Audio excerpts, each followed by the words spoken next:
Hello, and thank you for joining me.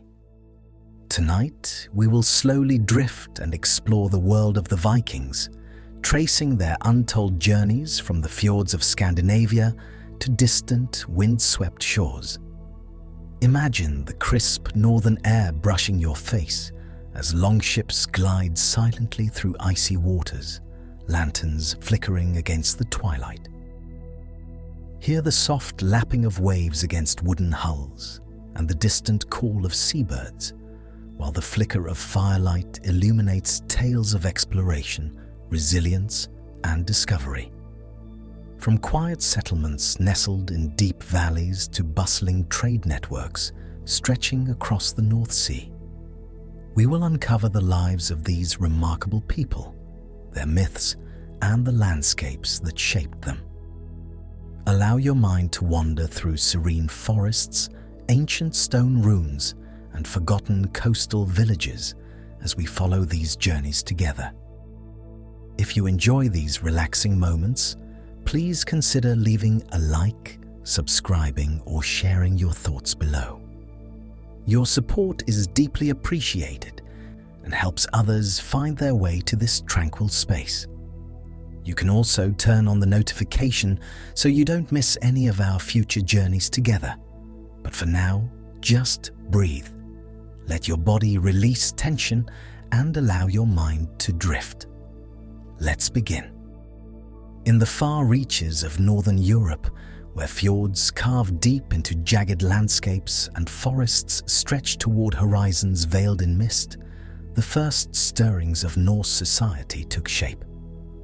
Here, amid the relentless rhythm of seasons and the bite of winter winds, a people resilient and resourceful began to craft a life in a land both bountiful and merciless. The land itself seemed to whisper lessons in endurance, teaching those who listened that survival was inseparable from ingenuity, that every hill and river offered knowledge to those willing to observe, and that life demanded both strength and subtlety. Timber longhouses rose from the rocky soil, their walls darkened by smoke and weathered by countless storms. Within these halls, the scent of burning wood mingled with the earthy aroma of stored grain, drying fish, and the occasional tang of livestock. Families gathered near hearth fires, sharing warmth and sustenance. The rhythm of daily life was dictated by both necessity and the slow unfolding of the seasons, planting and harvesting, hunting and fishing, the careful preparation of hides and metals. The villagers moved with a quiet harmony, a rhythm born of interdependence. Children ran along frozen riverbanks, their laughter piercing the crisp air, while elders, seated on rough-hewn benches, recounted tales of gods, giants, and heroic deeds. Storytelling, like farming or forging, was an essential craft, shaping minds and preserving memory. Metal sparks danced from the anvils of blacksmiths who labored in open sheds at the edge of settlements. Axes, knives, and arrowheads took form under their skilled hands. Each strike of the hammer was deliberate, a conversation with both the material and the invisible forces of skill and tradition. Beyond mere tools of survival, these objects became extensions of identity, symbols of a people who measured their worth in both courage and craftsmanship. Similarly, the carving of wood for sleds, ships, and household objects reflected a profound intimacy with the environment. Each tree felled was chosen with care, each piece shaped to balance strength and elegance, and each curve of timber guided by observation of rivers, winds, and tides. Communities were knit tightly together, bound by kinship and obligation. Lineage determined more than inheritance. It governed social standing, alliances, and responsibility. The Norse understood that cooperation could temper the cruelty of the land, that shared labor and shared stories strengthened bonds that were essential in the long winters. Villages were small, often clustered along rivers and sheltered coves, each a microcosm of governance, negotiation, and ritual. Within these clusters, elders mediated disputes, hunters ensured sustenance, and mothers and fathers guided the young in both practical skills and moral lessons. Life was simultaneously routine and urgent, peaceful and precarious. The Norse also developed an intimate understanding of the natural world. Knowledge of the seas, the patterns of the moon, and the migration of birds allowed them to anticipate the rhythms of weather, to fish efficiently, and to navigate rivers and coastlines with instinct honed by observation. In winter, snow became both barrier and guide, its consistency dictating the timing of journeys, hunting expeditions, and supply runs. Streams that froze in January could provide paths for sleds, while spring floods offered opportunities for fishing and irrigation. This constant dialogue with nature shaped the Norse worldview. Survival was inseparable from perception, and mastery of one's environment was both practical and sacred. Religion and myth were interwoven with daily experience.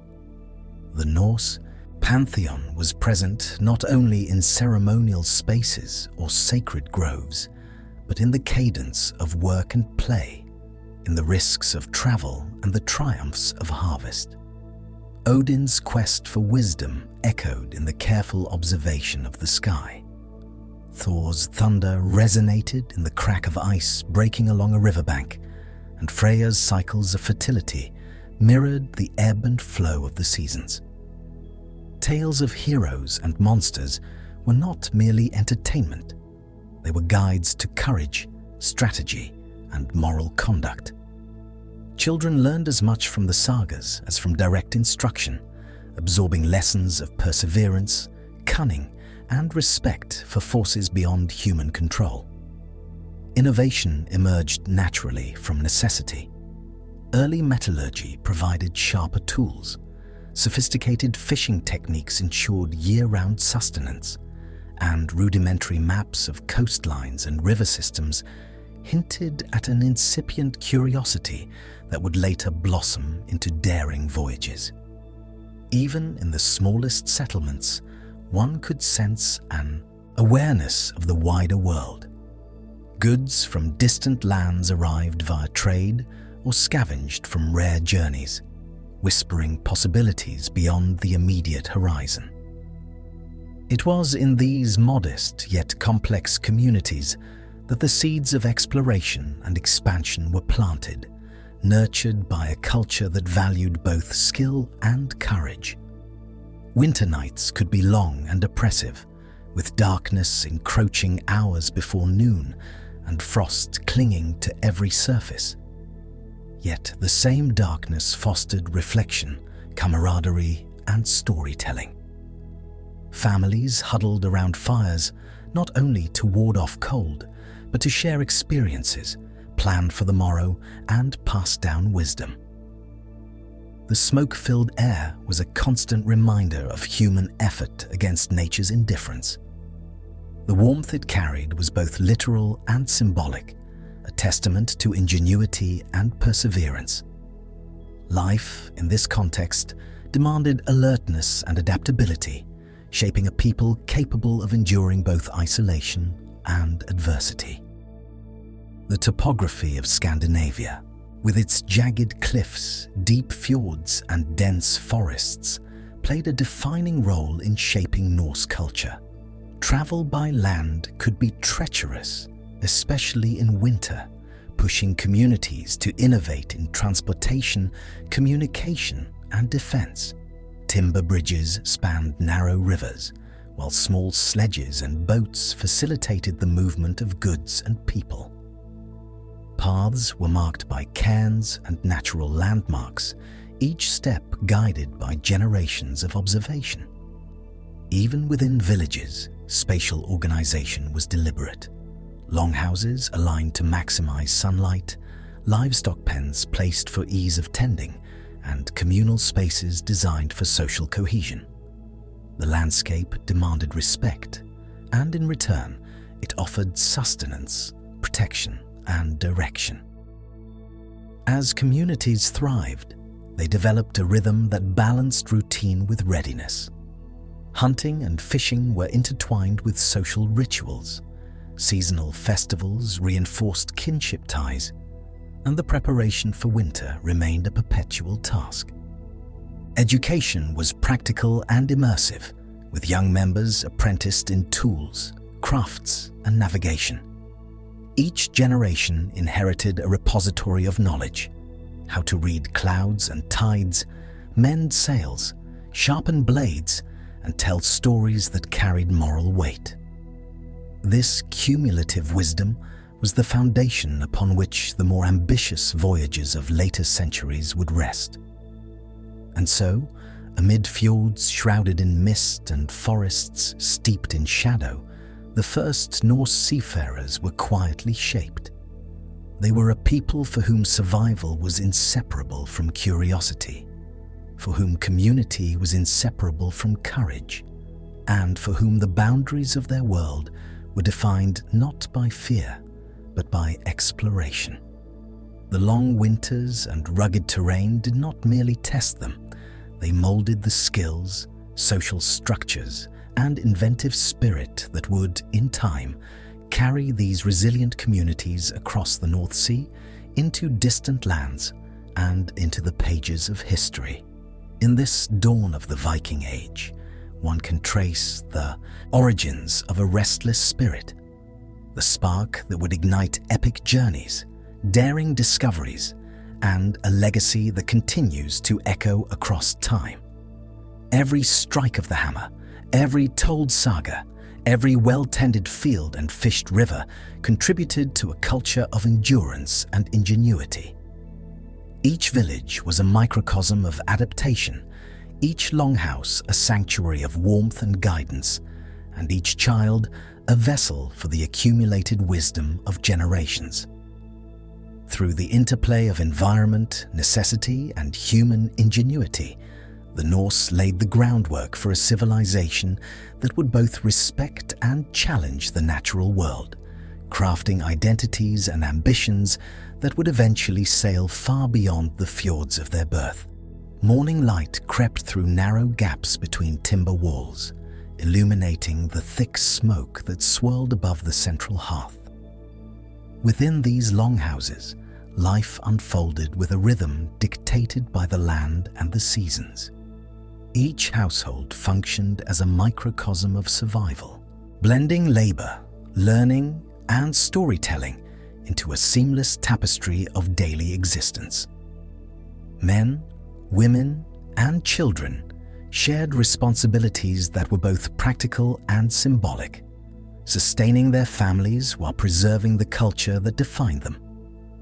Men often rose first to tend to livestock, guiding cattle, sheep, and pigs to pasture before the day's other obligations demanded attention. Hunters prepared weapons, checked traps, and planned excursions into the surrounding forests, attuned to the subtle signs of game movements and seasonal patterns. Meanwhile, blacksmiths and woodworkers shaped tools, weapons, and household items, their labor reinforcing both safety and productivity. The longhouse was not merely a home. It was a hub of expertise, where skill was cultivated and transmitted, and where every object bore evidence of careful observation and careful hands. Women managed many aspects of domestic life, from food preparation to textile production. Large cauldrons of stew simmered over the fire, providing nourishment that sustained both work and travel. Flax was spun into linen, wool was carded and woven into garments, and hides were cleaned and tanned, producing clothing and blankets essential for enduring harsh northern winters. Mothers taught children these crafts, blending instruction with stories that encoded history, morality, and communal identity. These practices ensured continuity, embedding practical knowledge and cultural memory into each generation. Children, under watchful eyes, learned skills through participation rather than formal lessons. They fetched water, assisted with chores, and practiced basic crafts, developing dexterity and understanding through repetition and careful guidance. Their play often mirrored adult activities, shaping future hunters, farmers, and artisans. Education was hands-on, grounded in observation, imitation, and mentorship, creating an environment in which curiosity and responsibility coexisted. The Longhouse itself reflected both practicality and social hierarchy. Its elongated structure allowed multiple families or generations to cohabit under a single roof, with sleeping platforms raised above the earthen floor to conserve warmth. Firewood was stacked near entrances, ready to sustain the central hearth, whose smoke vented through a hole in the roof. The interior design facilitated communal meals, meetings, and storytelling, while the architecture itself adapted to environmental pressures: insulation against cold, drainage against rain, and structural stability against heavy snow. Seasonal changes dictated work cycles. Spring marked the renewal of crops and the movement of livestock, while summer demanded maintenance of dwellings, repairs of tools, and preparation for the lean months. Autumn brought harvest, drying, and storage of food, as well as the crafting of clothing and armor for the coming winter. Winter required endurance, careful rationing, and the refinement of skills that could be pursued indoors: weaving, woodworking, and the memorization of oral histories.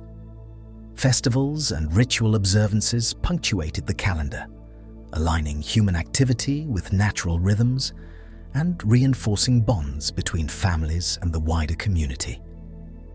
Hospitality and kinship formed the backbone of social cohesion. Visitors, whether neighbors or distant travelers, were received with care, their presence acknowledged as both social obligation and opportunity for exchange. Feasts allowed communities to share surplus, reinforce alliances, and celebrate milestones, from births to successful hunts, while tales of gods and ancestors affirmed moral codes and collective memory. Honor was a guiding principle, governing interactions both within and beyond the village. Disputes were addressed with mediation, counsel, and in some cases, the weighing of evidence through tradition-bound practices that maintained social equilibrium. Food production relied on knowledge passed down through generations. Grain cultivation, supplemented by hunting and fishing, ensured that communities could withstand fluctuations in climate or availability. Techniques such as drying, smoking, and salting allowed preservation of resources, while seasonal foraging expanded diets to include berries, herbs, and nuts. Fishing, both in rivers and along coastal areas, required an understanding of tides, currents, and aquatic behavior. Livelihoods depended not only on labor, but on careful observation, foresight, and a willingness to adapt to unforeseen challenges. Religious practice and myth permeated everyday life. Daily routines were punctuated by offerings, prayers, or acknowledgement of unseen forces, while sacred symbols, etched in wood or carved in stone, served as reminders of moral expectations and divine oversight. Storytelling reinforced these connections, blending legend with historical events to instruct, entertain, and inspire. In many ways, the domestic sphere became a stage for cultural continuity, where belief and action intersected seamlessly. Evenings in the longhouse carried a distinct intimacy. Flames flickered across walls, illuminating faces as family members recounted experiences, shared advice, or prepared implements for the following day. The tactile engagement with tools, textiles, and food was complemented by intellectual and imaginative activity, producing a society that valued skill, reflection, and practical wisdom equally. By intertwining labor, education, and narrative, the longhouse nurtured a sense of belonging, purpose, and readiness that would later support voyages across seas and settlements in faraway lands. Within these structures, the Norse cultivated resilience and adaptability. The domestic sphere was both protective and instructive, embedding lessons of survival, cooperation, and ethical conduct.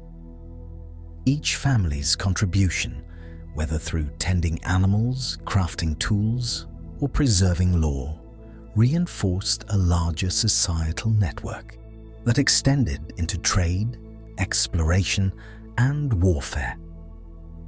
Daily life in the longhouse, with its layers of responsibility, ritual, and observation, formed the foundation upon which broader achievements would be built. Ultimately, the longhouse was more than a physical shelter. It was a living organism of social, economic, and cultural activity. Its walls absorbed the energy of labor, the echoes of stories, and the ambitions of those who called it home. By inhabiting these spaces, Norse communities not only survived, but cultivated the skills, values, and interpersonal networks necessary to confront the unpredictable challenges of the wider world. In understanding the rhythms of domestic life, one glimpses the underlying strength and sophistication that would carry these people from fjords and forests into distant waters, laying the groundwork for the daring journeys that define the Viking legacy. Beneath the shadow of towering pines and along the rocky shores of Scandinavian inlets, the hum of hammer on wood marked the beginning of a transformation. Timber selected from resilient oaks and pines was shaped with purpose, each plank and beam meticulously chosen for strength, flexibility, and buoyancy.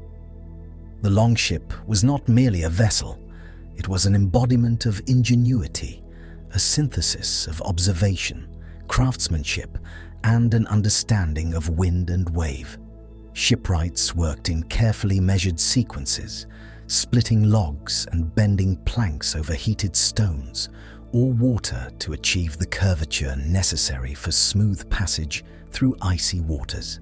Clinker-built hulls, overlapping and fastened with iron rivets, provided both lightness and structural integrity, allowing vessels to glide with remarkable speed and resilience.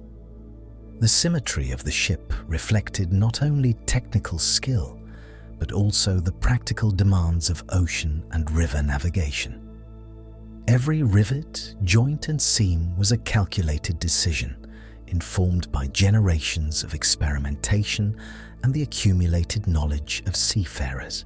Sails, often woven from wool or linen, were dyed with natural pigments and reinforced with cordage to withstand sudden gusts and turbulent storms.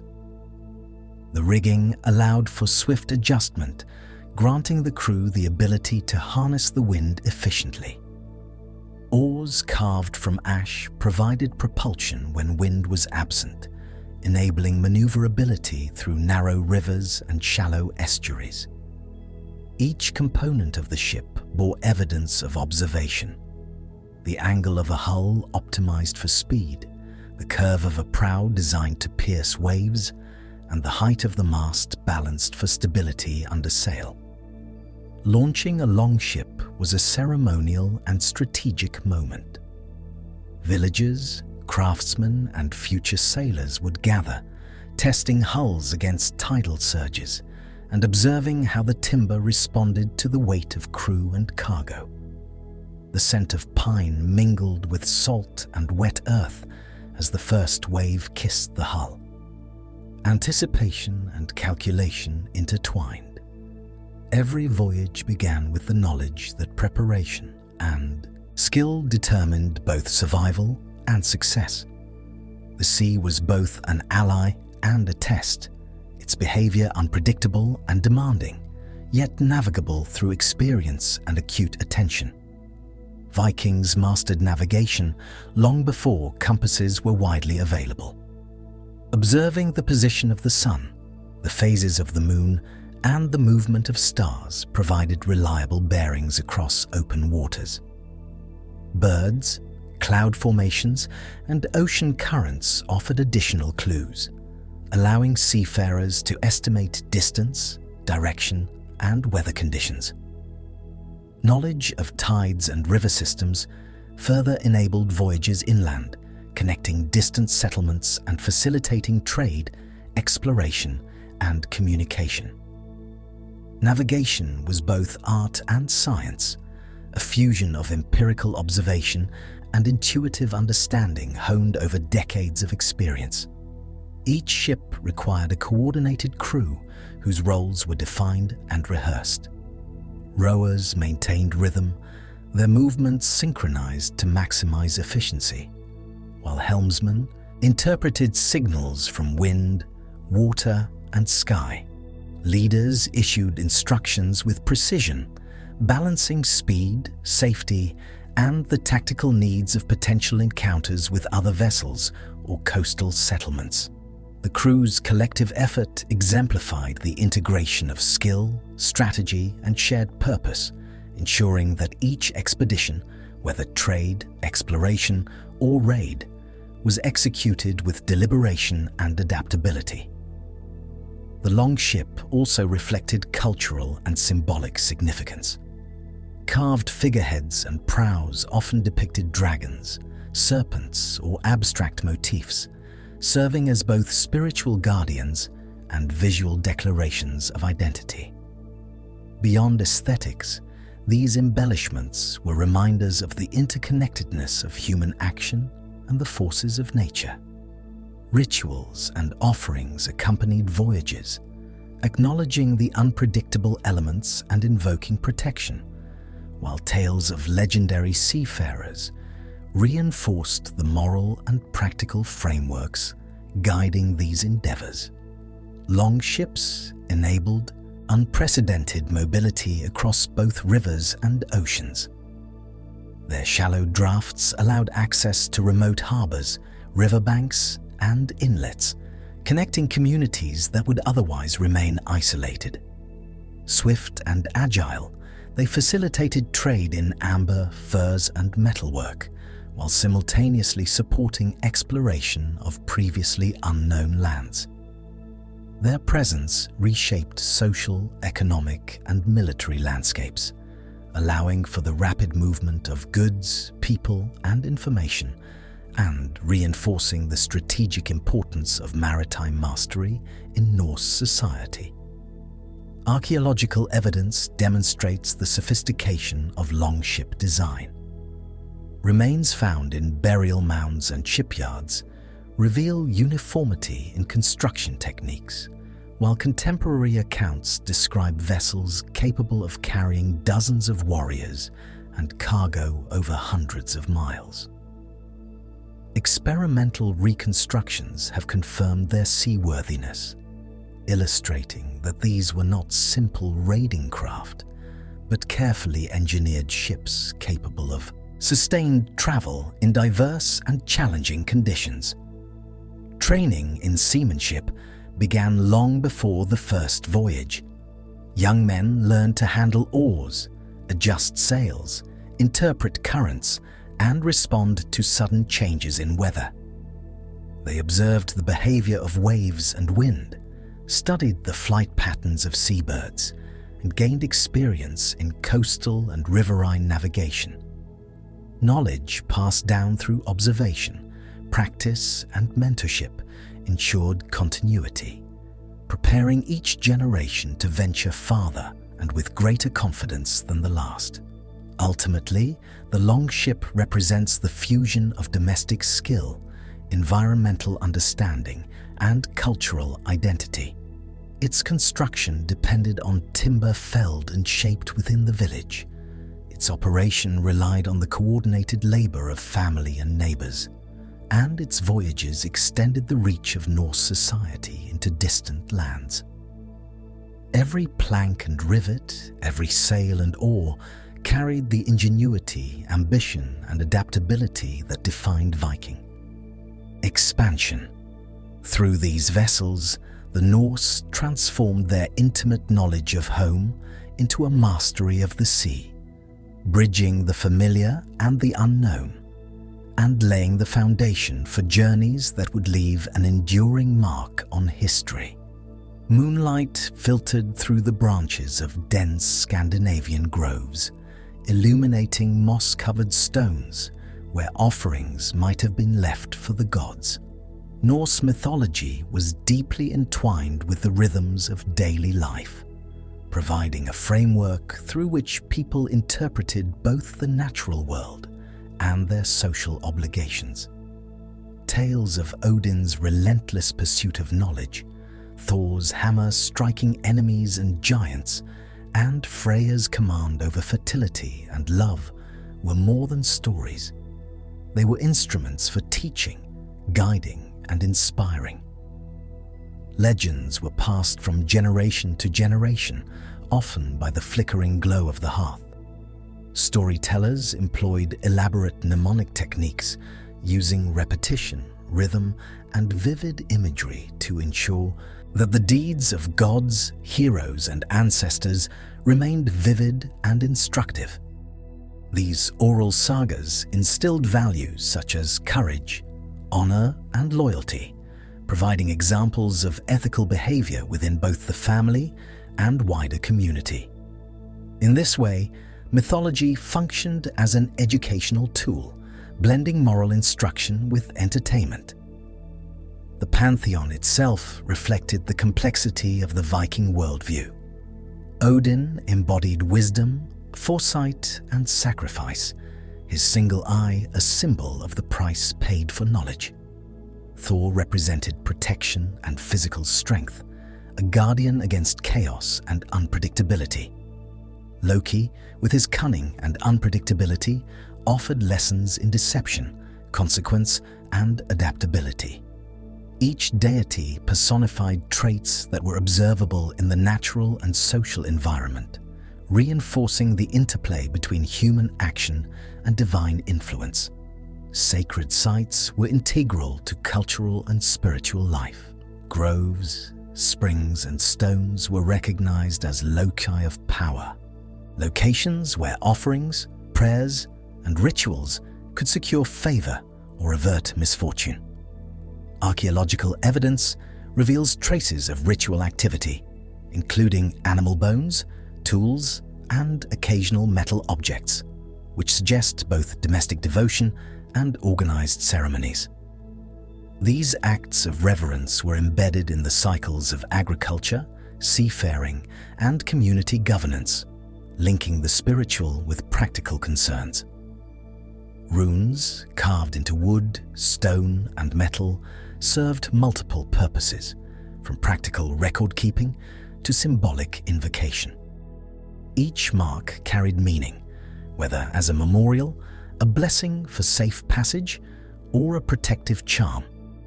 The act of inscription was both technical and spiritual, combining literacy, artistry, and faith.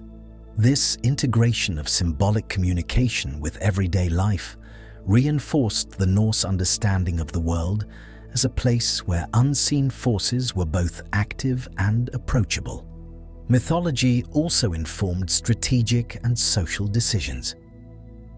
Leaders consulted, seers, and interpreted signs before embarking on voyages or engaging in conflict.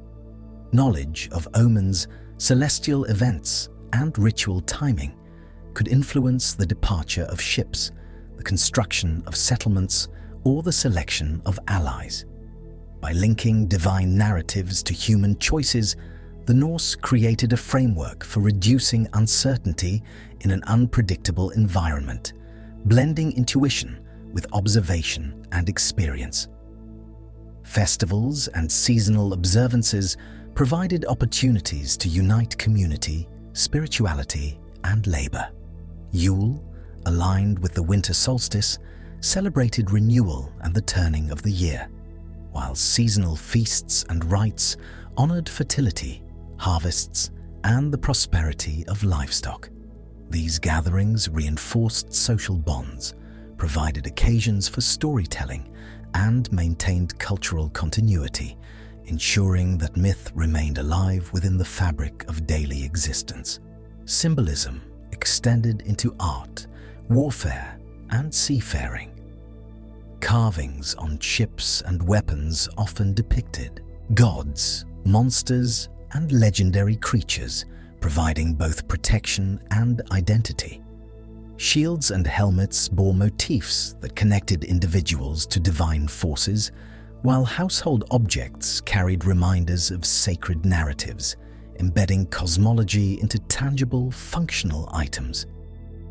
By merging the spiritual with material culture, the Vikings maintained constant awareness of the divine and their role within a larger, ordered cosmos. The cosmology itself was layered and interdependent, consisting of 9 worlds linked by Yggdrasil, the world tree.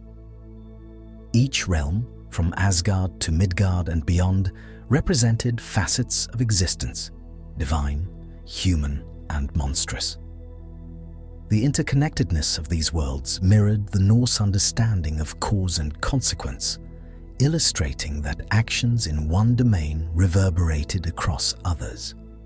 Such a perspective reinforced responsibility, foresight, and a sense of connection between humanity, environment, and the divine. Mythology also guided interpretation of natural phenomena. Thunderstorms became the roar of Thor's hammer. Eclipses were glimpses of celestial struggle. Seasonal cycles were manifestations of divine narrative. By reading the world through this lens, Vikings cultivated attentiveness, reflection, and a sense of order in landscapes that could be both beautiful and hazardous. Observation, experience, and myth coalesced, creating a worldview in which survival, ethics, and storytelling were inseparable. Artistic expression through carving, weaving, and metalwork frequently drew on mythological themes. Jewelry depicted animals associated with gods, while tapestries and wooden panels illustrated scenes from legendary battles and voyages. These objects communicated identity, served ritual purposes, and reinforced moral teachings. The interplay between craft and legend ensured that cultural memory was both portable and durable, sustaining belief and knowledge across generations. Ultimately, Norse mythology provided a moral, spiritual, and practical framework for life. It informed leadership, reinforced social cohesion, and shaped how communities approached both risk and opportunity. The stories, symbols, and rituals intertwined with labor, education, and domestic life, linking individuals to their environment, their ancestors, and the larger cosmos. By embracing these narratives, Vikings cultivated resilience, creativity, and courage, qualities that would guide them from timbered longhouses to distant shores, embedding belief, identity, and inspiration into every voyage and settlement. Mist clung to the low-lying riverbanks as longships glided through calm waters, their slender hulls cutting effortlessly through early morning fog. The first Viking incursions into the British Isles were a convergence of opportunity, skill, and necessity, driven by both resource demands and the human desire to explore new horizons. Contrary to later depictions of indiscriminate violence, these early raids often reflected careful planning, reconnaissance, and a balance between aggression and negotiation. Coastal monasteries, wealthy with precious metals and sacred artifacts, presented strategic targets. Their isolated locations and limited defenses made them both vulnerable and appealing. Raiders approached silently, relying on intimate knowledge of tides, river channels, and prevailing winds to ensure rapid landings. Observers on high ground or in the rigging signaled safe approaches, while the rowers adjusted rhythm to maintain momentum and stability. Success depended as much on preparation and environmental awareness as on sheer force. The impact of these raids extended beyond material loss. Communities experienced psychological disruption as the sudden appearance of armed men on unfamiliar shores created tension, fear, and uncertainty. Chroniclers and later annalists captured both horror and admiration, often describing not only the destruction, but also the extraordinary seamanship and audacity of these maritime visitors. Archaeological evidence, such as remnants of burned structures, weapons, and imported goods, corroborates written accounts, revealing patterns of strategy, adaptability, and exploitation. Trade and settlement were intertwined with these initial raids. While plunder was a component, many expeditions also included intentions to establish footholds for commerce or colonization. Raiders carried not only swords and shields, but also goods for barter: furs, salt, timber, and tools that could be exchanged for silver, textiles, and other valuable commodities. Early interactions were a combination of confrontation and negotiation, illustrating that Viking activity on these coasts was nuanced and multifaceted, blending conflict with economic and social engagement. Longships proved crucial in executing these raids. Their speed, maneuverability, and shallow draft allowed Viking crews to strike unexpectedly, retreat rapidly, and navigate inland waterways that were inaccessible to larger vessels. This mobility transformed local geographies into strategic opportunities, enabling access to towns, monasteries, and river settlements far from the open sea.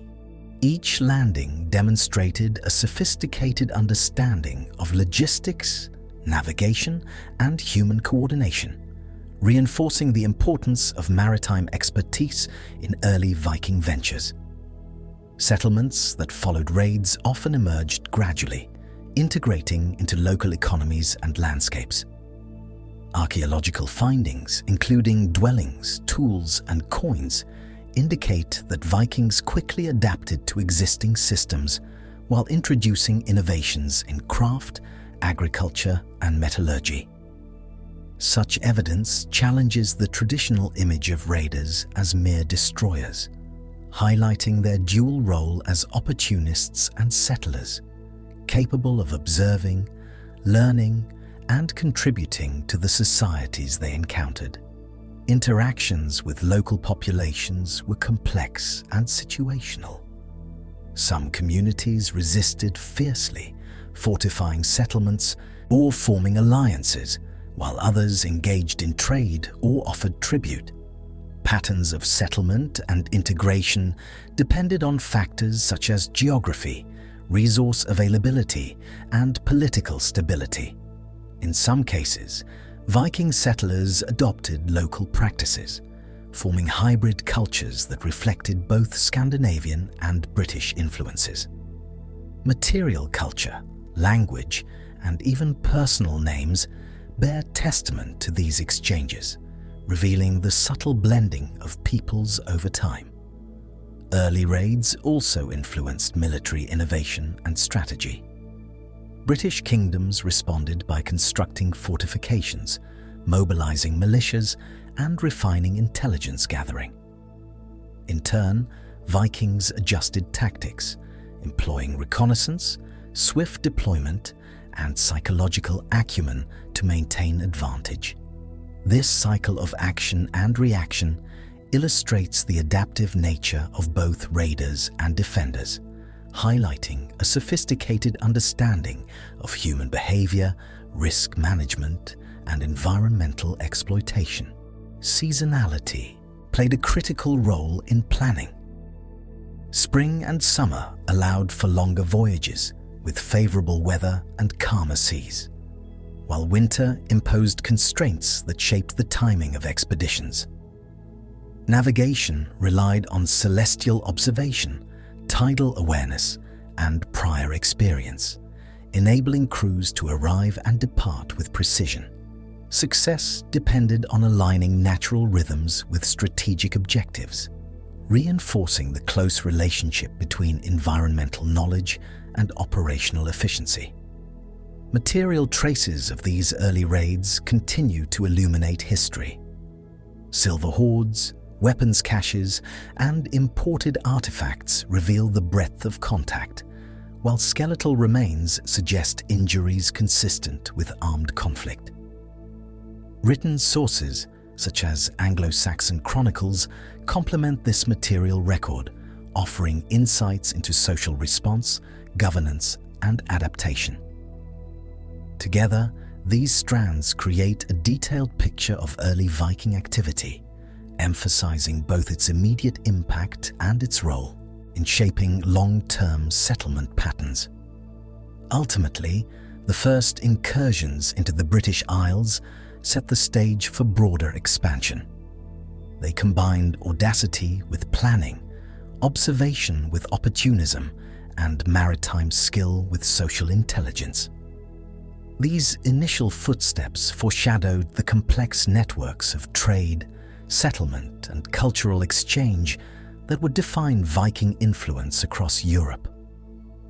By understanding these early raids, one can trace the continuity between domestic life in Scandinavia, mastery of longships, and the courage to confront unfamiliar landscapes, revealing a civilization capable of both disruption and adaptation. In timbered halls warmed by crackling fires, decisions were made that would ripple far beyond the village. Leadership in Viking society was as much a matter of diplomacy and foresight as it was of martial skill. Chieftains commanded respect, not merely through inherited status or physical strength, but through wisdom, negotiation, and the ability to maintain cohesion among kin and allies. Their authority was constantly affirmed by practical competence, the careful management of resources, and the cultivation of loyalty. Councils of elders and warriors convened to deliberate on matters ranging from seasonal raids to agricultural planning. In these meetings, strategy balanced risk with reward, weighing potential gain against the dangers of conflict or the challenges of long voyages. Decisions were informed by both experience and observation.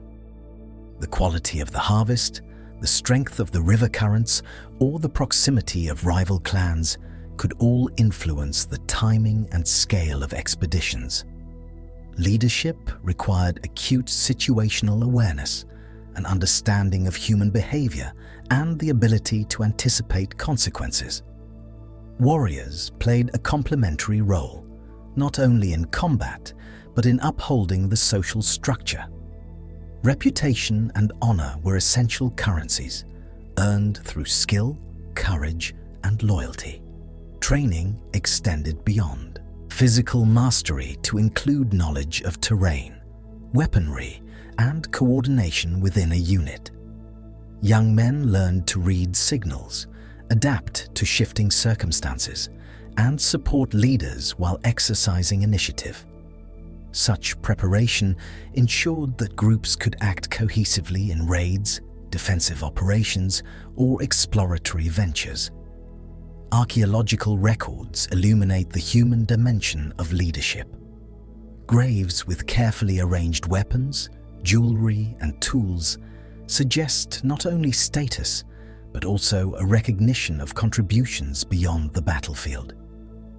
Rune stones and inscriptions sometimes commemorate decisions or achievements, highlighting the personal and collective stakes embedded in Norse society. These material traces reveal that leadership was inseparable from both community service and cultural memory, preserving the impact of individual choices for generations. Chieftains also navigated rivalries and alliances with neighboring clans. Marriages, treaties, and agreements regarding resource sharing were as critical as martial prowess. Leaders assessed the balance of power, negotiating to prevent conflict or to secure cooperation for joint expeditions. Diplomacy extended to visiting envoys and distant settlements, connecting local authority to regional influence. In this way, Viking leaders were both warriors and statesmen, shaping the course of society through strategic foresight and interpersonal acumen. Families formed the core of leadership networks. Kinship dictated obligations and loyalty, and leaders relied on extended families to support both governance and defense. Roles within households were clearly defined yet adaptable. Women managed estates, oversaw production, and maintained connections with allied families, contributing indirectly but significantly to the stability and influence of chieftains.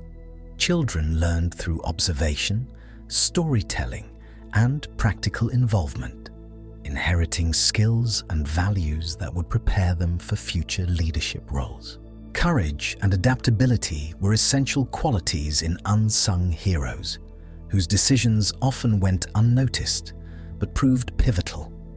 Skilled navigators, craftsmen, and scouts contributed expertise critical to the success of voyages and raids. Their actions demonstrated a blend of ingenuity, endurance, and social cooperation. Success was rarely the result of a single individual. It emerged from networks of knowledge, shared responsibility, and coordinated effort. Leadership encompassed both visible and invisible contributions, recognizing the collective effort required to thrive in unpredictable environments. Military campaigns illustrated the integration of strategic planning with communal participation. Before an expedition, leaders evaluated weather, sea conditions, and local intelligence. Longships were provisioned, and crews organized according to ability and experience. Every detail, from the placement of rowers to the timing of departure, was considered, reflecting a meticulous approach that combined technical skill with human resource management. Leaders understood that oversight, communication, and trust were as vital as courage in achieving objectives. The legacy of Viking leadership extends beyond individual exploits. By cultivating loyalty, mediating conflicts, and fostering skill, chieftains and warriors established the conditions for exploration, trade, and settlement. Their decisions reverberated through communities, shaping patterns of movement, cultural exchange, and survival in distant lands. In understanding these figures, one glimpses the intricate web of responsibility, foresight, and personal initiative that underpinned Norse society, revealing the human engine that propelled Vikings from local fjords to far-reaching coasts. Rivers widened into estuaries, their currents carrying longships toward distant markets, while the hum of commerce intertwined with the rhythmic pull of oars. Viking activity extended far beyond raiding. Trade was a defining aspect of Norse life, linking settlements across Scandinavia, the British Isles, and even as far as Constantinople. The movement of goods, people, and knowledge created networks that were both economic and cultural, illustrating a sophisticated understanding of geography, timing, and opportunity. Settlements along rivers and coasts often developed as trading hubs. Timbered docks, warehouses, and marketplaces emerged where commodities could be exchanged. Amber, furs, iron, and crafted goods moved from the north, while silver, textiles, salt, and luxury items arrived from southern and eastern regions.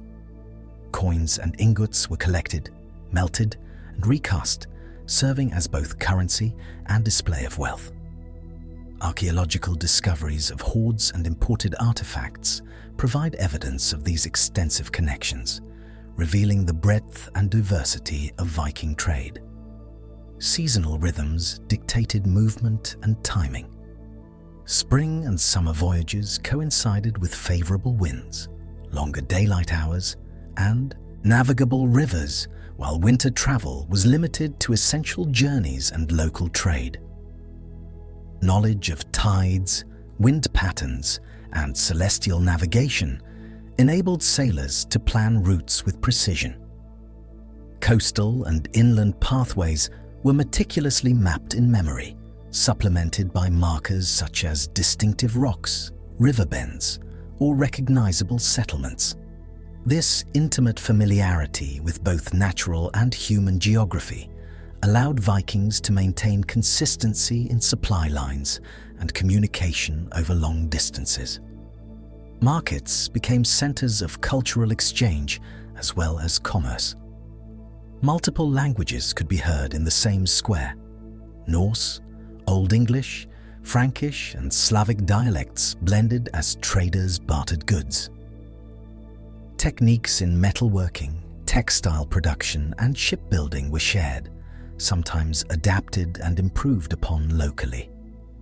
Even culinary tastes and craft styles traveled along these routes, leaving a lasting imprint on settlements far from Scandinavia. The exchange of ideas and skills illustrates that Viking networks were conduits for innovation as much as for material wealth. Long-distance trade required careful coordination and diplomacy. Relationships with local rulers and merchant guilds ensured safe passage and favorable terms. Agreements often involved tribute, protection arrangements, or mutual benefit, reflecting the Vikings' pragmatic approach to interaction.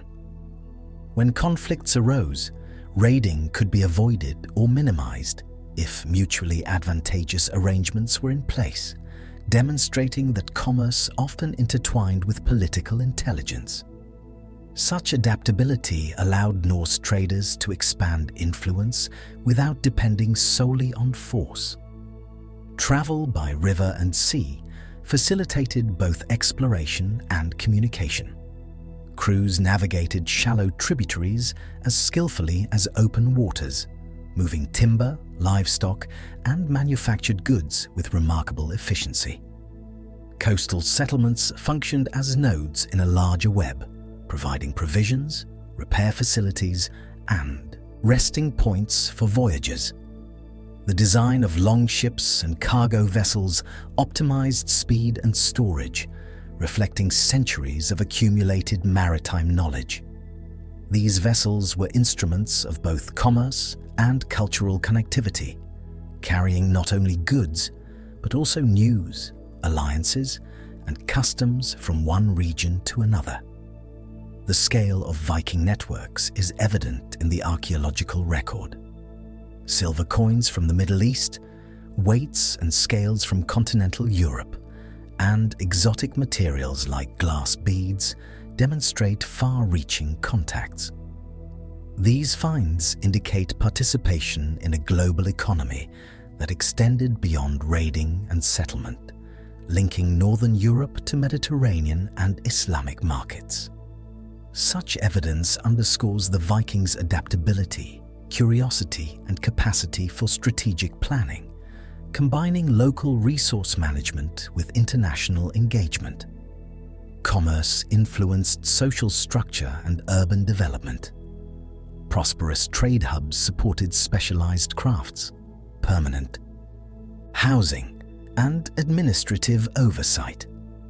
Wealth accumulation allowed some families to fund expeditions, build larger vessels, and cultivate influence over neighboring territories.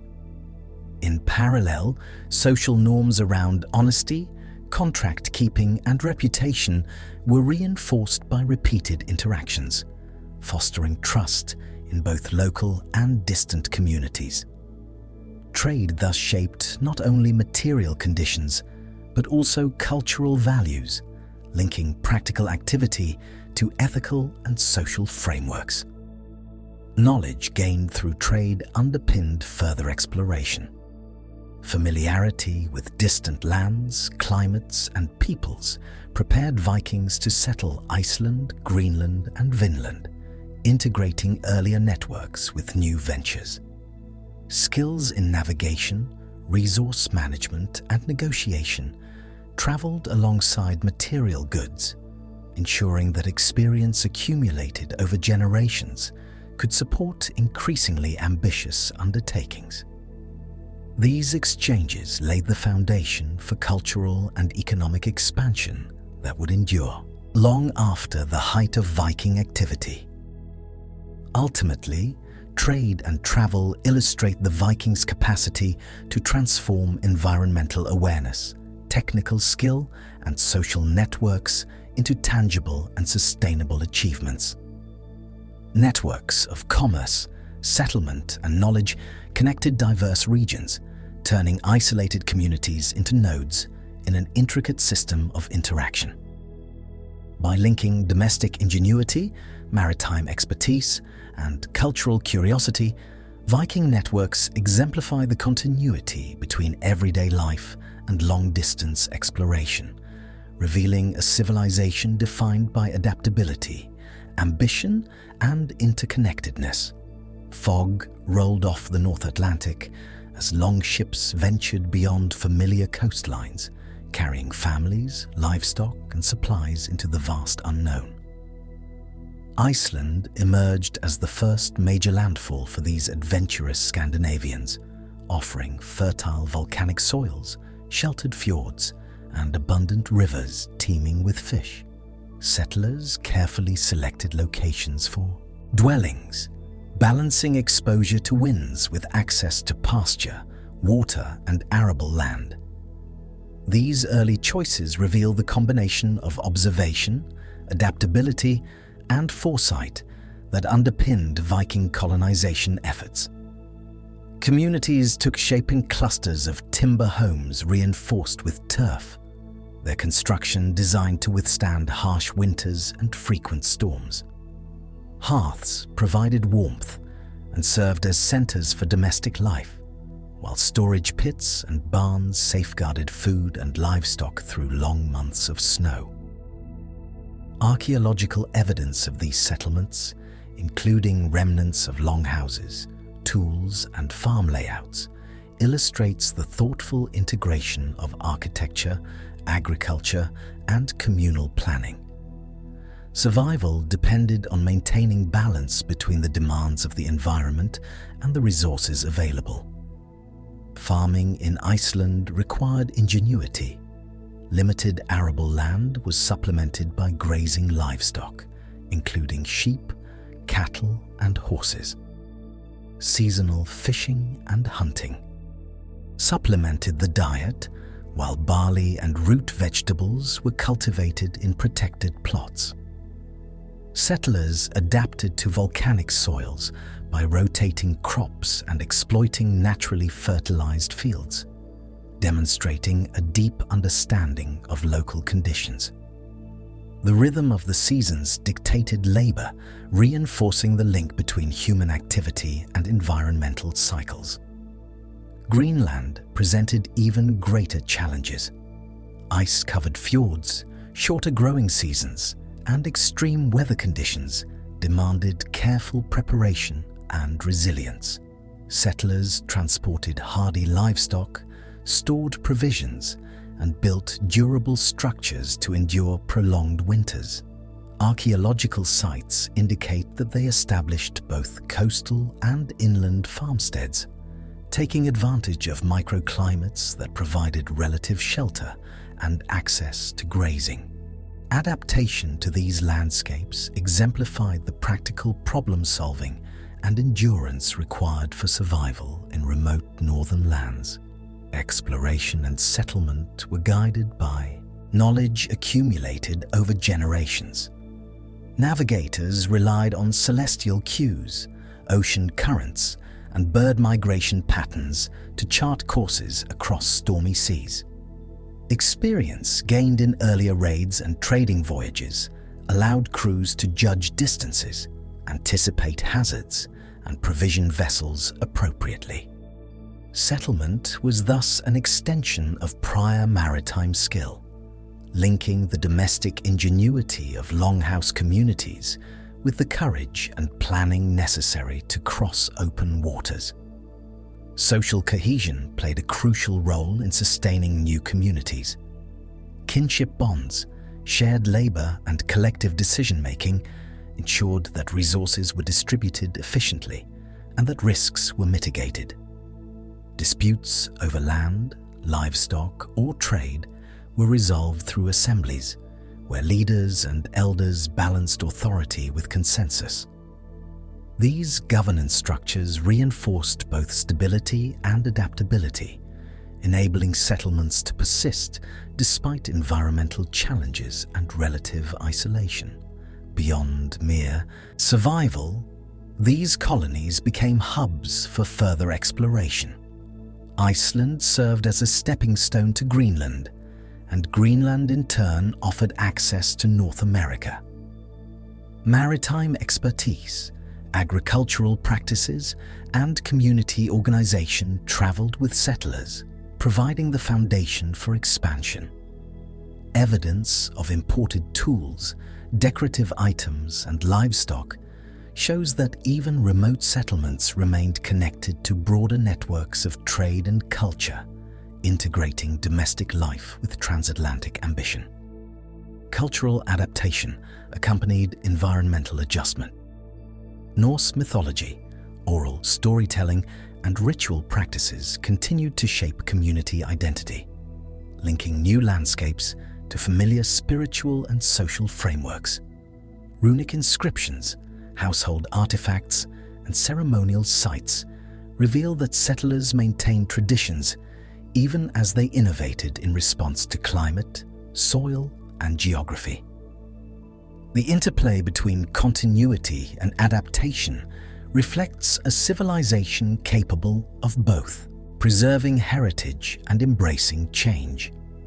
The settlement of Iceland and Greenland stands as a testament to human curiosity, resilience, and ingenuity. It illustrates the continuity of knowledge from Scandinavia to the North Atlantic, blending seafaring skill, agricultural expertise, and social cohesion. By establishing footholds in these distant lands, Vikings demonstrated an ability to transform uncertainty into opportunity, laying the groundwork for further exploration across the Atlantic and leaving an enduring mark on the history of human migration and settlement. Misty shorelines emerged from the Atlantic fog as longships glided over the cold, rolling waves, carrying Norse explorers toward lands unfamiliar and untamed. The settlement at Lance aux Meadows, on the northern tip of Newfoundland, offers concrete evidence that Vikings were the first Europeans to step upon North American soil centuries before Columbus. Archaeological excavations reveal timber-framed structures, iron, tools, and hearths, confirming a short-lived but significant presence in this distant territory. Navigating across the open ocean demanded precise knowledge of currents, wind patterns, and celestial markers. Mariners relied on the sun, stars, and seasonal variations to estimate latitude, while coastal landmarks guided them closer to shore. Voyages were planned to coincide with favorable conditions, though storms, shifting tides, and dense fog frequently tested the resilience of crew and vessel. The ability to traverse these waters reflects the Vikings' sophisticated understanding of maritime science and the practical application of centuries of seafaring experience. Settlers faced an environment vastly different from the fjords and forests of Scandinavia. Dense coniferous forests stretched inland, while rivers and inlets teemed with fish and other aquatic resources. Indigenous flora and fauna required adaptation in both diet and tool-making.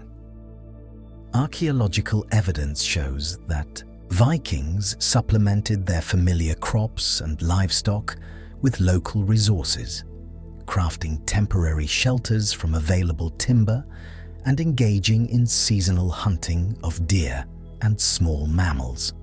Flexibility and observation were essential for survival in a landscape both abundant and unpredictable. Encounters with indigenous peoples, though limited, were part of the Vinland experience. While written sagas describe both conflict and cooperation, material evidence suggests cautious observation and selective interaction.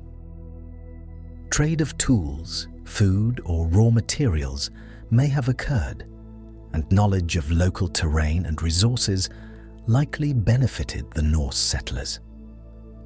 Such exchanges demonstrate an awareness of the human dimension in exploration, emphasizing that adaptation extended beyond environmental challenges to include social and cultural understanding. Life in Vinland involved both labor and skill. Hearths provided warmth and a center for cooking, while temporary structures were arranged for communal activity. Iron-working evidence suggests that settlers brought and utilized specialized tools to repair ships, fashion implements, and sustain farming or hunting efforts.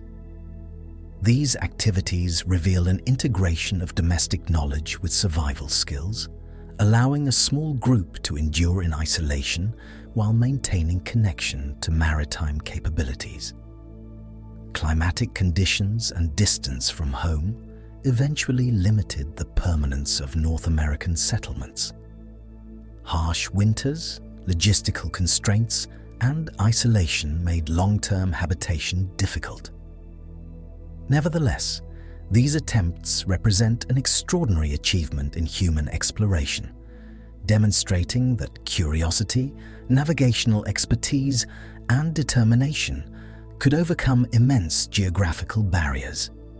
Even temporary occupation left a legacy in Norse oral tradition, influencing sagas and collective memory for generations. Archaeological and historical evidence intertwine in telling the story of Vinland. Iron nails, rivets, and remnants of domestic structures corroborate written accounts of exploration and habitation. Hearths and tool assemblages indicate daily activity, while artifacts suggest engagement with the environment through resource gathering and adaptation. These findings bridge legend and empirical study, highlighting both the tangible and imaginative dimensions of Viking expansion.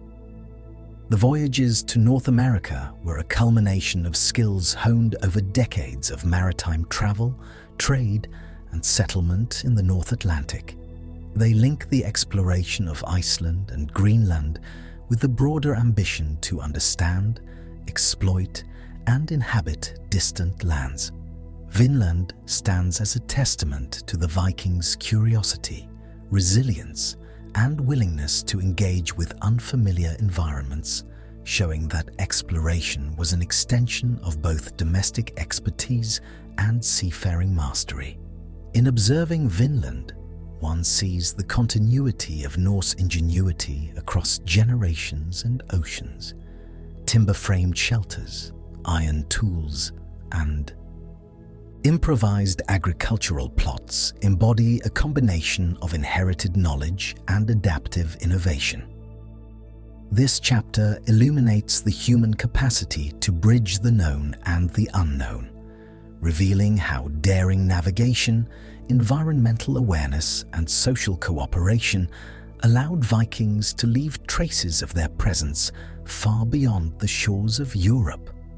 Morning mist hovered over riverbanks as Viking longships approached North American shores, bringing Norse explorers into landscapes rich with unfamiliar flora, fauna, and human communities. These encounters were shaped by observation, negotiation, and cautious curiosity. Indigenous peoples had established complex social structures, seasonal movement patterns, and resource management practices long before the arrival of the Norse, creating a dynamic environment in which first contact required tact, adaptation, and attentiveness. Settlers and explorers relied on careful study of the land to determine settlement sites, fishing spots, and hunting grounds, while noting the presence of native communities.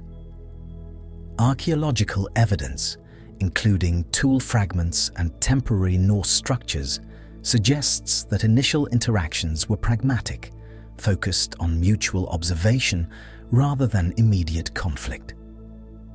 The transfer of knowledge from local survival strategies to the identification of edible plants and navigable routes illustrates a subtle but profound influence of indigenous expertise on Norse adaptation. Material exchange played a central role in these early interactions. Artifacts such as metal fragments, crafted tools, and fragments of European-style textiles indicate that Vikings carried and sometimes traded goods with indigenous peoples. In return, they may have acquired items made from local resources, including animal hides, furs, and objects fashioned from bone or stone. These exchanges were often selective and strategic, reflecting awareness of utility, value, and scarcity within both societies. Storytelling and oral knowledge shaped perceptions of one another. Vikings recorded encounters through sagas, emphasizing both the challenges and the marvels of distant lands, while indigenous traditions retained awareness of strangers whose ships and tools differed from known technologies. Observing the behaviors, rituals, and domestic arrangements of each other offered opportunities to assess capabilities and intentions. Such intercultural encounters required negotiation of trust, territory, and resources, forming the foundation for cautious coexistence in the North Atlantic frontier. Settlement patterns reveal adaptation to environmental and social realities. Viking dwellings were clustered near water sources and sheltered fjords, while indigenous communities occupied seasonal camps or semi-permanent villages suited to hunting, fishing, and agriculture.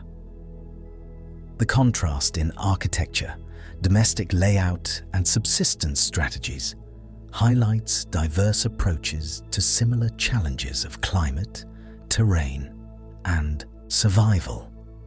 These differences necessitated flexible approaches to interaction as both groups sought to coexist or avoid conflict while exploiting available resources. The human element of these encounters cannot be overlooked. Leadership within both Viking and indigenous groups influenced decisions regarding engagement, trade, and territory. Negotiation skills, diplomatic awareness, and conflict management determined outcomes, with successful interaction relying on respect, strategic foresight, and communication, even when verbal language was limited. Council gatherings, observation of behaviors, and shared rituals may have provided frameworks for building temporary understanding between cultures. Environmental adaptation remained central to survival. Vikings relied on fishing, hunting, and small-scale farming, while learning from indigenous techniques such as trapping and seasonal food storage. Knowledge of local plant species, animal migration patterns, and weather phenomena informed both immediate subsistence and long-term planning. Conversely, indigenous peoples observed the introduction of new technologies, including iron tools and ship construction methods, which had potential applications within their own communities. The exchange of practical skills reflects a multidimensional engagement that transcends simplistic narratives of conquest. Conflict, while present in some accounts, was neither inevitable nor continuous. Archaeological evidence suggests that most interactions were brief and selective, focused on trade, observation, or temporary settlement. The balance between confrontation and cooperation was shaped by environmental pressures, resource availability, and social expectations. Mutual adaptation in these early encounters demonstrates the Vikings' capacity for observation, learning, and integration within broader ecological and human networks. Long-term implications of these meetings extend beyond immediate survival. Knowledge gained through cross-cultural encounters informed subsequent voyages, settlement strategies, and maritime planning. Awareness of local geography, resources, and human communities influenced decisions in Iceland, Greenland, and Vinland, linking exploration with cumulative experience. These interactions underscore the Vikings' ability to synthesize information from multiple sources, blending inherited skills with newly acquired insights to navigate unfamiliar worlds. Ultimately, encounters between Norse explorers and indigenous peoples illustrate a complex interplay of observation, negotiation, and adaptation. Far from being simple narratives of raiding or conquest, these interactions reflect human curiosity, practical ingenuity, and the capacity to learn from difference. The tangible evidence of exchanged goods, settlement patterns, and artifact assemblages demonstrates that the North Atlantic was a space of both discovery and dialogue, where two cultures met and influenced one another in ways that shaped the course of exploration and settlement. The transition from paganism to Christianity in Viking societies unfolded over centuries, marked by both subtle adaptation and deliberate transformation. Across Scandinavia, the familiar rituals of offering sacrifices to Odin, Thor, and Freya were gradually complemented and sometimes supplanted by Christian ceremonies. Wooden churches began to appear near traditional sacred sites, often retaining elements of earlier design while introducing symbols of the new faith. Archaeological evidence of burial mounds, stone crosses, and church foundations illustrates this blend of old and new, capturing the overlapping layers of belief that defined the era. Kings and chieftains played pivotal roles in shaping spiritual alignment. Political consolidation, alliances through marriage, and strategic diplomacy encouraged the acceptance of Christianity, sometimes faster than popular custom alone might have allowed. Monarchs often saw alignment with the Christian world as a means to secure trade, diplomacy, and military alliances with continental Europe. These decisions reveal how religion was not only a matter of personal conviction, but also a tool of governance, diplomacy, and societal cohesion. Daily life reflected this spiritual transformation. Pagan festivals and seasonal rites gradually gave way to Christian holy days, while traditional storytelling continued to preserve older myths and heroic sagas.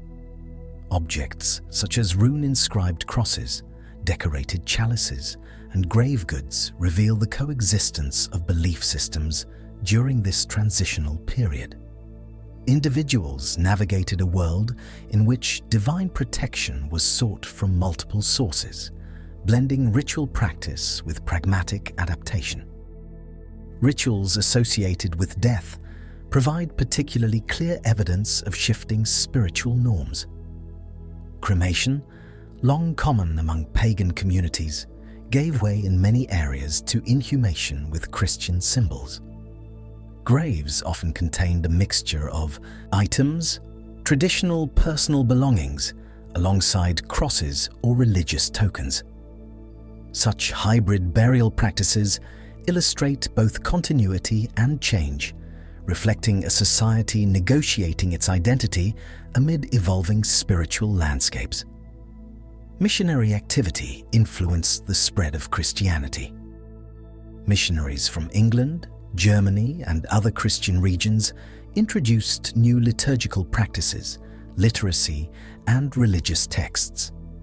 These external influences were combined with local customs, producing a distinctive Scandinavian expression of Christianity.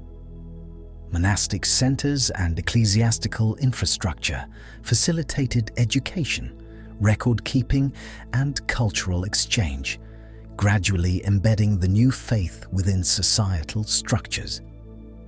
Resistance to conversion, however, was not uncommon. Communities maintained allegiances to older deities, particularly in remote regions where long-standing traditions were deeply ingrained. Folklore, oral history, and localized cultic sites persisted, demonstrating that religious change was neither uniform nor immediate. Over time, syncretic practices emerged, blending Christian theology with indigenous ritual, illustrating flexibility and pragmatism in cultural adaptation. Economic factors also supported conversion. Christian affiliation allowed for expanded trade networks, access to continental markets, and the ability to participate in broader political systems. Coins, imported religious artifacts, and trade records reveal how material incentives complemented spiritual motives, intertwining faith with survival, prosperity, and social mobility. Religion became a medium for connection with wider European networks, reinforcing the practical as well as spiritual dimensions of conversion. Literacy and the recording of history accelerated under Christian influence. Scribes and clerics documented laws, genealogies, and historical events, creating a written record that complemented the oral tradition of sagas and poetry. Runic inscriptions, once primarily commemorative or protective, increasingly incorporated Christian symbols, merging memory, art, and devotion. This fusion reinforced cultural identity while aligning it with the expanding Christian world. Women played significant roles in sustaining and transmitting religious practice. From managing household rites to maintaining knowledge of traditional prayers and observances, they bridged the generational gap between old and new beliefs. Archaeological finds, including religious tokens and domestic altars, suggest that women were often central to maintaining spiritual continuity and fostering adaptation within households. The conversion to Christianity redefined moral and social frameworks. Concepts of sin, divine judgment, and communal responsibility began to reshape interpersonal conduct and legal practice. Pagan codes of honor and obligation were gradually reframed through Christian ethical teachings, influencing conflict resolution, leadership expectations, and social obligations. By integrating belief with societal norms, conversion influenced not only spiritual life, but also governance, law, and community cohesion. In tracing the evolution from Odin to Christ, one observes a deliberate negotiation between tradition and innovation. Sacred spaces, artifacts, and ritual practice reflect a society simultaneously preserving heritage and embracing new frameworks. The slow transformation underscores the Vikings' capacity to integrate external influence, maintain social stability, and align spiritual life with broader cultural and political currents. This chapter illuminates the intricate connections between faith, daily life, governance, and identity, highlighting how belief shaped both personal and communal experience in the Viking Age. Viking society depended as much on the labors of women and children as it did on the exploits of warriors and chieftains. In the timber-framed longhouses, women oversaw livestock, managed food stores, and maintained domestic crafts essential for survival. Their tasks extended beyond household maintenance. They prepared clothing, repaired tools, and ensured that families could endure the harsh winters of Scandinavia and North Atlantic settlements. Archaeological finds, including spindle whorls, weaving tools, and cooking implements, attest to the sophistication and organization required to sustain daily life across seasons. Children grew up immersed in a world of practical skill and storytelling. From an early age, they learned to observe the environment, mimic labor, and absorb knowledge through hands-on experience. Instruction included navigation techniques, hunting strategies, and the care of animals. Sagas and oral tales provided moral guidance, lessons in resilience, and inspiration, embedding cultural memory alongside survival skills. Childhood in the Viking Age was both an education in labor and an induction into the wider social and spiritual fabric of the community. Women often held authority within households and communities. Legal documents and runic inscriptions reveal that women could own property, manage estates, and negotiate trade. In the absence of men, whether on long voyages or engaged in warfare, women ensured continuity in agriculture, trade, and domestic security. Their decisions influenced economic stability and social cohesion, highlighting leadership roles often overshadowed by martial narratives. Household craftwork extended into broader economic activity. Textile production, including weaving and sewing, allowed communities to trade goods such as cloth, sails, and clothing. Brewing ale, preserving food, and tanning hides were labor-intensive tasks with both domestic and commercial significance. These activities demanded knowledge of seasonal cycles, materials, and techniques honed through observation and experimentation, illustrating the complex interdependence of labor, economy, and environmental awareness. The physical and social organization of longhouses reflects the centrality of women and children in daily life. Domestic spaces were divided according to function: cooking near central hearths, sleeping areas segregated for privacy and warmth, and workspaces designated for crafts and tool maintenance. Archaeological reconstructions show that these structures could accommodate extended families, with each member contributing to sustenance and survival. Such arrangements reinforced cooperation, transmission of skills, and intergenerational learning. Children's involvement in labor was gradual, beginning with observation and simple tasks, and advancing to more skilled responsibilities such as handling livestock, assisting in boat maintenance, or crafting tools. This apprenticeship system ensured that knowledge of navigation, farming, and domestic management was transmitted reliably. Play often doubled as training. Mock hunts, boat handling, and crafting games simulated adult tasks, fostering dexterity and confidence while embedding cultural expectations.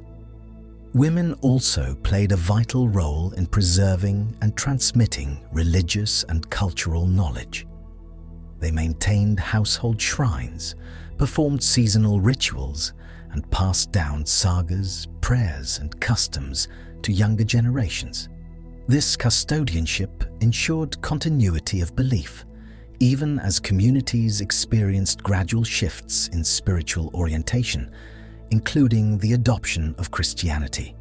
Objects such as amulets, figurines, and ceremonial implements demonstrate how women engaged with both traditional and emerging spiritual practices. Healthcare and survival knowledge frequently rested in women's hands.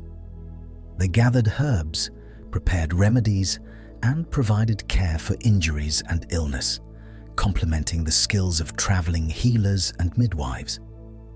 Archaeological finds suggest familiarity with bone setting, wound treatment, and dietary management.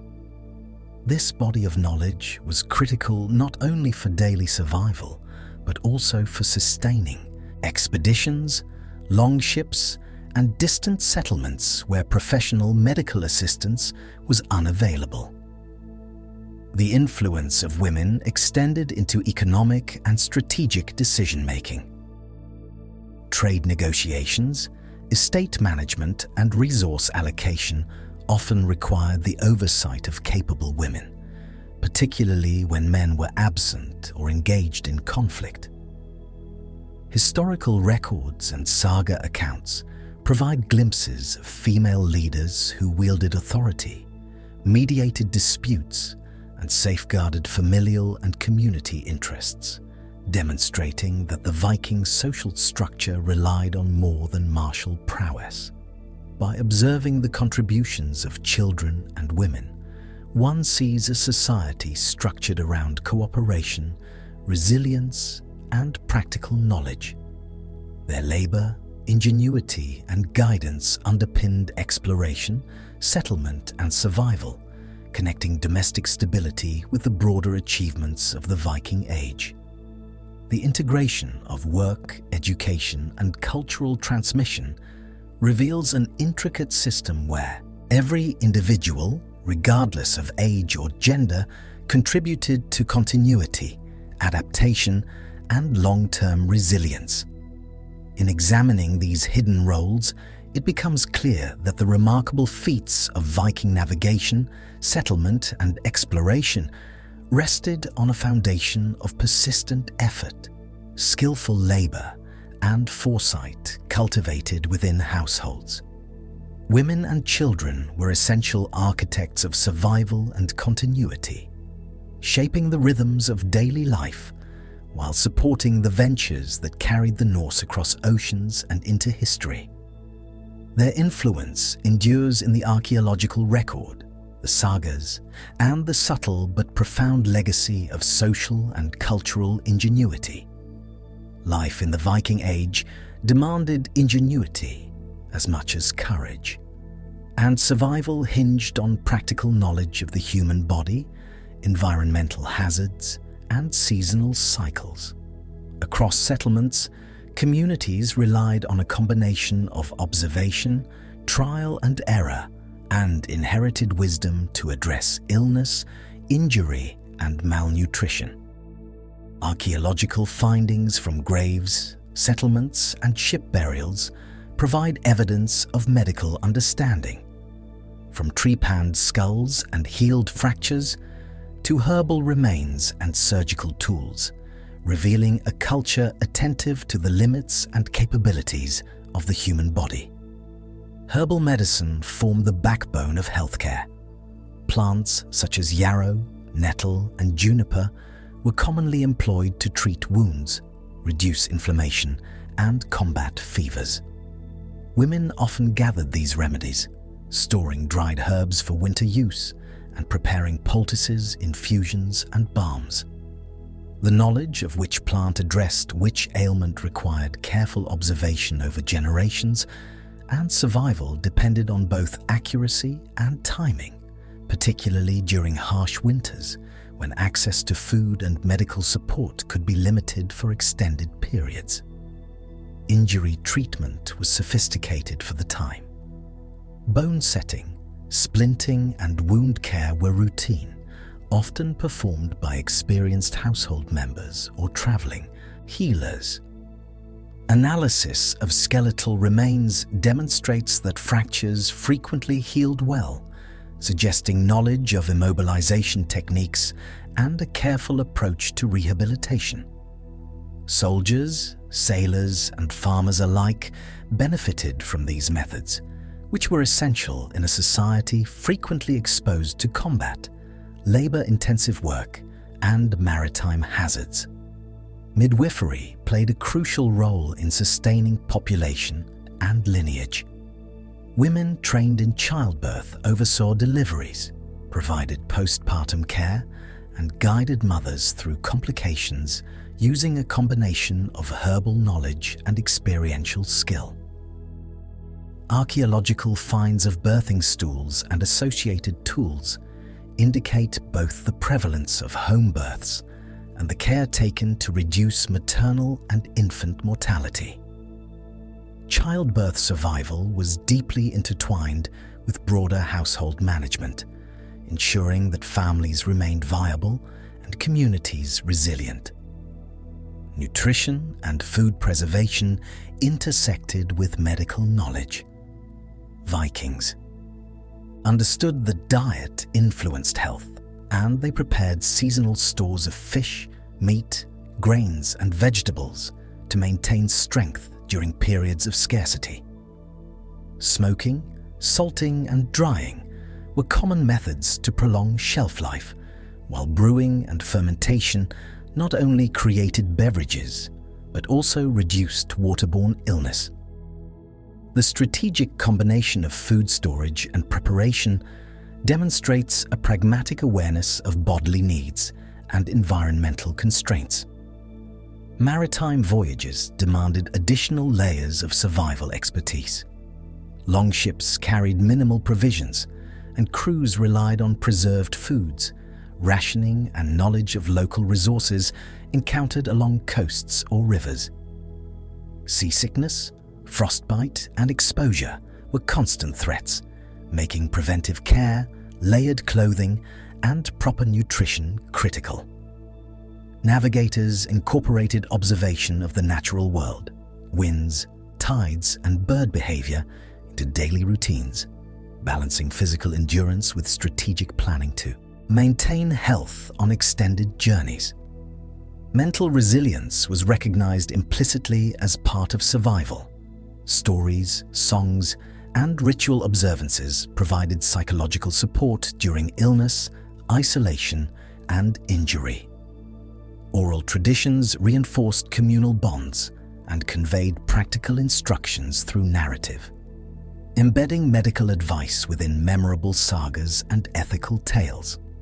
This integration of culture and health illustrates the holistic approach to survival that permeated Viking life, where mind, body, and environment were considered interdependent. Surgery, though rare and risky, was occasionally attempted. Evidence of trepanation, removal of small portions of the skull, has been documented in Scandinavian contexts, often with signs of post-operative healing. While motivations remain debated, it is clear that the Vikings possessed both the courage and skill to engage with invasive techniques in cases deemed necessary for survival or spiritual belief. Such interventions underscore a willingness to confront danger with knowledge, observation, and careful judgment. Epidemics and infectious disease challenged communities regularly. Settlements with access to running water and proper sanitation fared better than those without, suggesting early understanding of hygiene's influence on health. When outbreaks occurred, isolation and herbal remedies were common strategies to reduce impact. The adaptation of these measures reflects a pragmatic approach to risk management and an intimate awareness of environmental factors affecting human vitality. Training and knowledge transmission were essential. Children learned through imitation and guidance, absorbing herbal lore, wound care techniques, and preventive measures alongside broader survival skills. Household participation in medical care ensured that skills were widely distributed, preserving competence across generations and across geographically dispersed settlements. This continuity of expertise allowed communities to thrive in regions marked by climate variability, limited resources, and extended maritime exploration. Archaeological studies also highlight ritual and symbolic aspects of healing. Charms, amulets, and inscriptions suggest that Vikings often invoked spiritual protection alongside physical remedies. While some may be interpreted as superstition, these practices reveal a sophisticated integration of cultural belief, empirical observation, and human psychology in addressing health challenges. Healing was not purely mechanical. It was an expression of holistic care, encompassing body, spirit, and communal trust. In examining Viking medicine and survival strategies, one observes a culture defined by adaptability, observation, and practical intelligence. Daily routines, domestic labor, and maritime ventures were interconnected with health maintenance, demonstrating that life, exploration, and discovery depended on attentive care and knowledge. The meticulous management of food, remedies, injury, and childbirth reveals a society deeply aware of its vulnerabilities and its capacity to innovate within environmental constraints. By understanding these survival techniques, viewers gain insight into the human ingenuity underpinning Viking expansion, illustrating that endurance, skill, and foresight were as crucial as courage and ambition in shaping their extraordinary journeys across Europe and the North Atlantic. The Vikings communicated with the world not only through voyages and raids, but also through enduring artistic expression, storytelling, and the written symbol of the rune. Stone monuments, wood carvings, and metalwork preserved the narratives and values of Norse society, offering insight into beliefs, daily life, and historical memory. These artifacts reveal a civilization deeply attuned to symbolism, memory, and visual language, demonstrating that their cultural legacy extended far beyond martial prowess. Runes, the earliest form of written language used by the Norse, were both functional and symbolic. Carved into wood, stone, and bone, runes recorded names, ownership, blessings, and memorial inscriptions. Beyond their practical use, runes were considered to carry magical and protective qualities, sometimes etched onto weapons, ships, or personal items. Archaeologists have uncovered runestones across Scandinavia, often commemorating the deeds of deceased individuals, reinforcing social hierarchy and familial pride, while simultaneously preserving history for future generations. Woodworking and carving exemplified both skill and narrative expression. Longships, houses, and household objects were often adorned with intricate patterns, intertwining serpents, beasts, and geometric motifs. These carvings conveyed identity, status, and mythological reference, blending utility with cultural meaning. Ship prows might display dragons or intertwined serpents to symbolize protection during maritime journeys, while domestic furniture could feature motifs representing fertility, strength, or ancestral reverence. Such embellishments reflected a worldview in which artistry and function were inseparable, and where every crafted object carried layers of significance. Sagas emerged as a central medium for transmitting history, legend, and social norms. Oral storytelling was a highly developed art, with narrators, skalds, preserving accounts of voyages, heroic feats, and genealogies.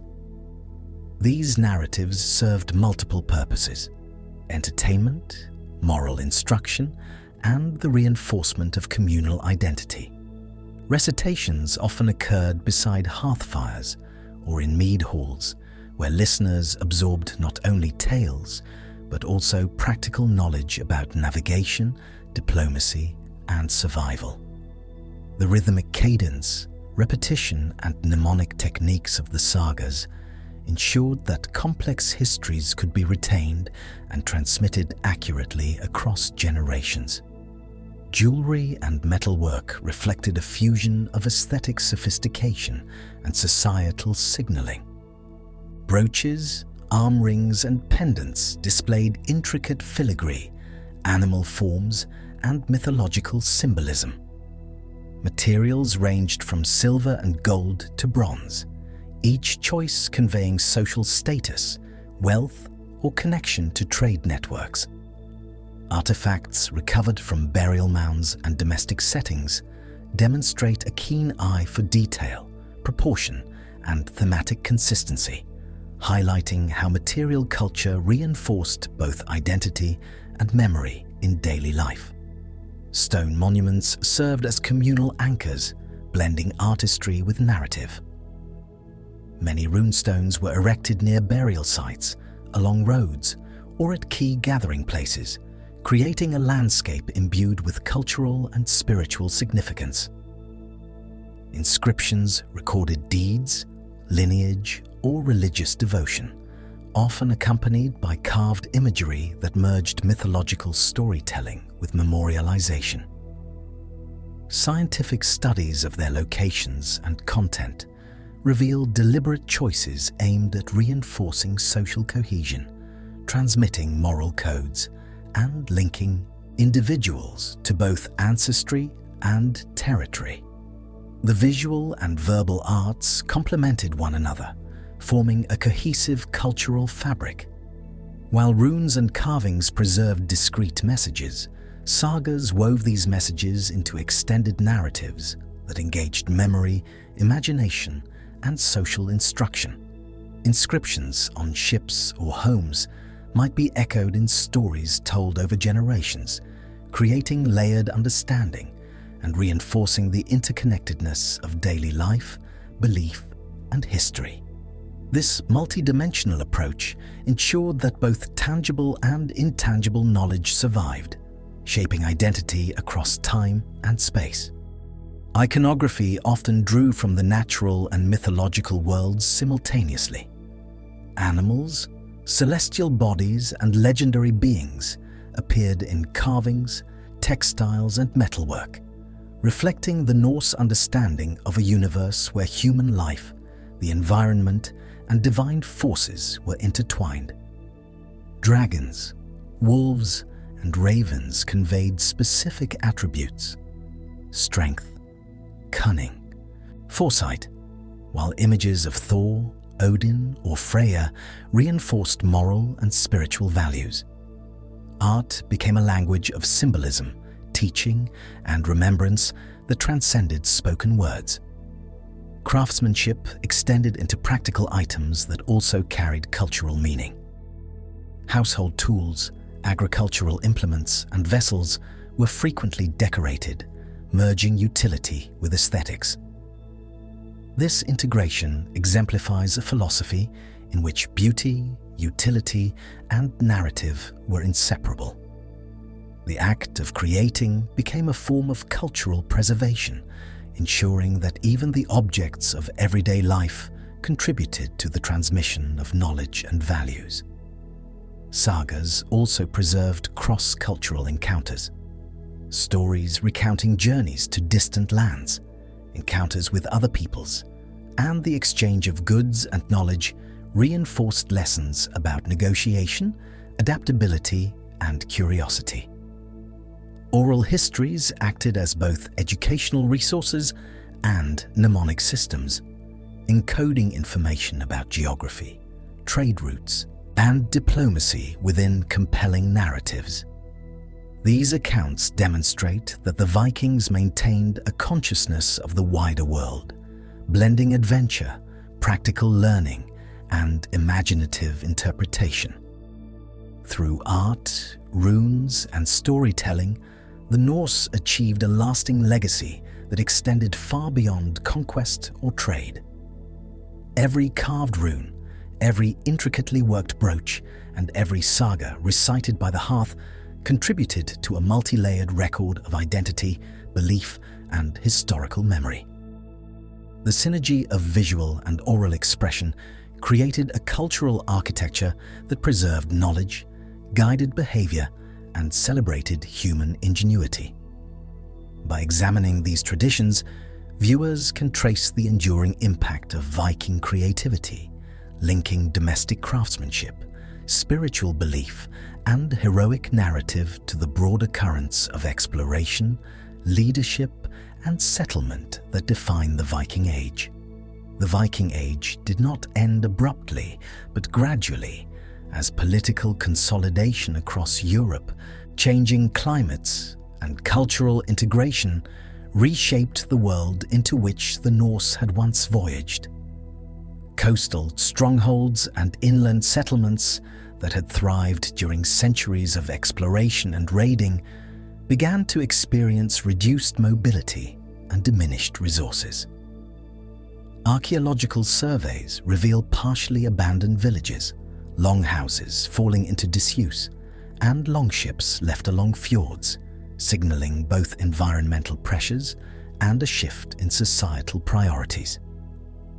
Emerging kingdoms in Scandinavia and Northern Europe increasingly centralized authority, reducing the autonomy that had once allowed Viking chieftains to launch independent expeditions. Royal courts, codified laws, and taxation systems gradually replaced localized power structures. With these new political frameworks, opportunities for plunder decreased, and the large-scale raiding that had characterized the early Viking Age became less frequent. Societies adapted, shifting focus from maritime aggression to trade, diplomacy, and internal development. Climate changes also played a significant role in the decline of expansionist activities. Studies of ice cores and tree rings suggest periods of colder temperatures, shorter growing seasons, and unpredictable storms. These environmental challenges made long-distance voyages riskier, disrupted agricultural cycles, and increased the demands of local survival. Communities responded with innovation and adaptation, yet the combination of environmental stress and political transformation gradually reduced the expansive reach of Viking seafaring. Myth and memory began to fill the gaps left by declining exploration. Over time, tales of fearless warriors, mighty longships, and faraway lands evolved into legendary accounts, blending history with narrative flourish. Medieval chronicles, sagas, and oral storytelling amplified certain deeds while obscuring others, creating a layered understanding of Viking identity that alternated between fact and myth. Archaeological discoveries, when compared with these narratives, reveal the human complexity behind the legends. Skilled navigators, traders, and settlers whose choices were often strategic, cautious, and pragmatic. The assimilation of Norse culture into emerging European societies illustrates both continuity and transformation. Language, law, and place names preserved traces of Scandinavian influence, from coastal regions of Britain to urban centers of continental Europe.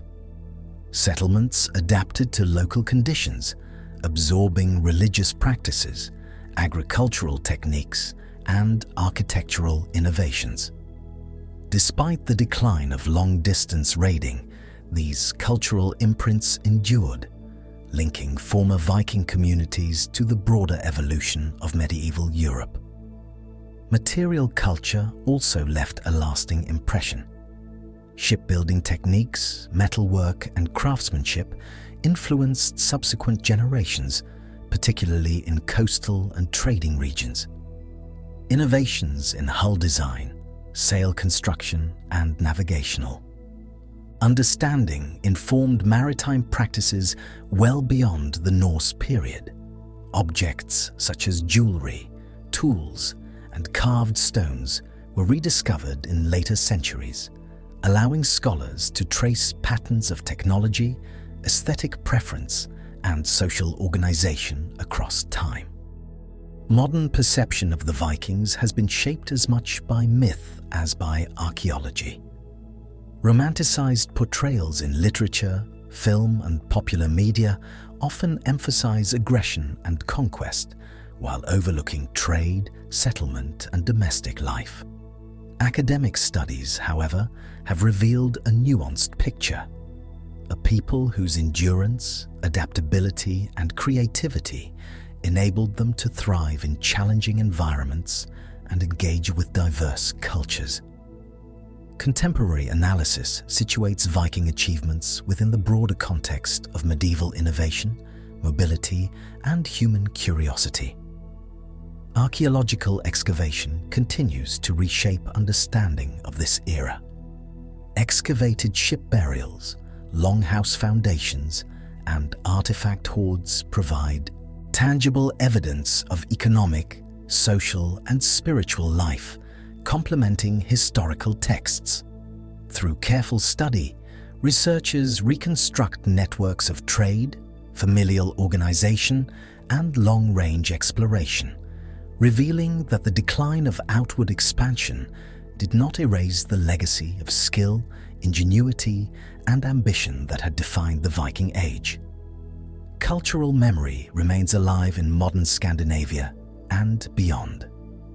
Museums, reconstructed settlements, and festivals preserve knowledge of Norse art, maritime skill, and storytelling. Place names echo Viking settlement patterns, and traditions in craft and navigation continue to reflect centuries-old practices.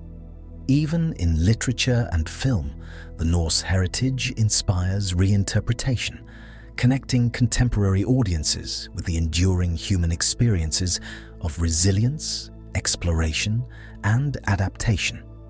By tracing the end of the Viking Age, one sees the intersection of environment, society, and human ambition.